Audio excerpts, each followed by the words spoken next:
Welcome to my channel.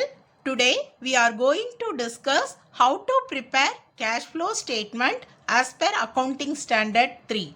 There are two methods of preparing cash flow statement, direct method and indirect method. Today we will see indirect method of preparing cash flow statement. Already we have discussed the format of indirect method in my previous video. The link is given in the description box. Please check it. Now we will see one problem. From the following balance sheets as on 31/12/1993 and 31/12/1992, prepare a cash flow statement. Here we have balance sheet information for the 2 years 1992 and 1993. Let us first read and understand the nature of informations. First, we will see liabilities side. Share capital during the year 1992, 1 lakh, 1993, 1 lakh 50,000. There is increase in share capital. That is inflow of cash from financing activities. Okay. Next one, profit and loss account.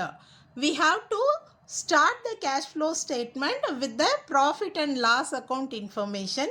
Okay. General reserve, this we have to adjust with net profit. Next information, debentures. Debentures 50,000 and 60,000. There is increase in debentures. That is inflow of cash from financing activity. Okay. What is the next information? Creditors and outstanding expenses. These are current liabilities. Okay. We have to make adjustment for current liabilities in the cash flow statement. Next, asset side, fixed assets. There is increase in fixed asset, that is purchase of fixed asset. There is cash outflow from investing activities. Okay. Next information, goodwill. Goodwill is non-cash item. Stock, debtors, bills receivable. These three are related to current assets. We have to adjust for current assets and current liabilities under the heading cash flow from operating activities. Okay. Also we have opening balance of cash and closing balance of cash information. Using this format, we are going to prepare cash flow statement. The first part of the cash flow statement is cash flows from operating activities. We have to start with the net profit before tax and extraordinary items. Okay. So to determine the net profit before tax and extraordinary items, we have a format. We have to prepare net profit before tax and extraordinary items separately under the heading working notes. Okay. Remember this. So net profit before tax and extraordinary items, we have to start with closing profit and loss account, subtract opening profit and loss account, we will get net profit. With the net profit, we have to make some adjustments to determine the net profit before tax and extraordinary items. Determine net profit before tax and extraordinary item under the heading working notes. Okay. So look at the format. Start with the information closing profit and loss. In the problem, we have opening profit 50,000, closing profit 80,000. Closing profit 80,000, opening profit 50,000. Subtract, we will get 30,000. Okay. We have to make some adjustments with the net profit. Look at the problem. General reserve. General reserve we have to add with net profit. Okay. So, with the net profit, we have to add transfer to general reserve. How much general reserve? 30,000, 40,000. 10,000 is the difference. Transfer to general reserve. 30,000 plus 10,000 we will get 40,000. This is net profit before tax and extraordinary item. Net profit before tax and extraordinary items, how much? 40,000. 40,000 net profit before tax and extraordinary items. Next, we have to make adjustment for non-cash and non-operating items. Look at the problem. Goodwill is the non-cash item. Okay. We have to add goodwill written off with the net profit. Okay. Goodwill written off. The difference is 10,000. Now add. We will get 50,000. Okay.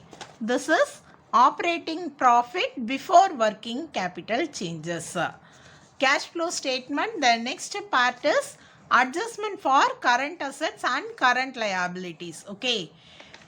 Decrease in current assets and increase in current liabilities we have to add, and any increase in current assets and decrease in current liabilities we have to subtract. Look at the problem. What are the current liabilities? Creditors and outstanding expenses.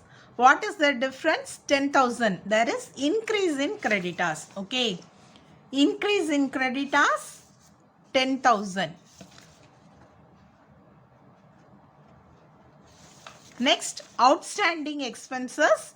The difference is 5,000. Increase in outstanding expenses. So, increase in current liabilities we have to add difference 5,000. Next, current assets, stock. The difference is 50,000. Increase in current assets. Increase in current assets we have to subtract increase in stock 50,000. Okay. Next, debtors. There is increase in debtors 30,000 increase. Increase in debtors we have to subtract 30,000. Next one, bills receivable. Bills receivable, decrease in bills receivable 10,000. Decrease in current assets we have to add how much? 10,000. Okay. Now total the items. We will get 25,000. Here we will get 80,000. With the operating profit before working capital changes, we have to add 25,000. We will get 75,000. From 75,000 we have to subtract this 80,000. Okay. So we will get negative answer, that is net cash used in operating activities 5,000. We have completed the first part of the cash flow statement, that is cash flows from operating activities. Finally, we will get net cash used in operating activities 5,000. Okay. We will move on to the second part of the cash flow statement, that is cash flow from investing activities. Any cash inflow from investing activities we have to add, and any cash outflow from investing activities should be subtracted. Fixed assets. During the year 1992 the amount is 1 lakh, and during 1993 fixed assets 1,50,000. There is purchase of fixed assets and cash outflow from investing activities. We have to subtract outflow of cash, purchase of fixed asset, how much? 50,000. Only one information related to investing activities. So, what is the total? 50,000 in negative. Net cash used in investing activities 50,000. Next, we will move to the next part of the cash flow statement, that is cash flow from financing activities. Okay. So, any cash inflow from financing activities should be added, and any cash outflow from financing activity we have to subtract. Third part of the cash flow statement is cash flows from financing activities. Any inflows from financing activities we have to add, and outflow from financing activities should be subtracted. we will get net cash from financing activities. Look at the problem. Share capital. There is increase in capital, that is proceeds from issue of share capital. Inflow of cash from financing activity. Any inflow from financing activities we have to add. Okay. So here what is the difference? 50,000. 50,000 issue of share capital. Next, debentures. Issue of debentures 10,000. Inflow of cash from financing activity. How much? 10,000. Okay. Now, net cash from financing activities 60,000. We have completed the three parts of the cash flow statement. Now total the answers of all the three activities. Net cash used in operating activities, negative answer minus 5,000. Next one, net cash used in investing activities minus 50,000. Minus 50,000 and minus 5,000 we will get minus 55,000. Okay. Next, net cash from financing activities.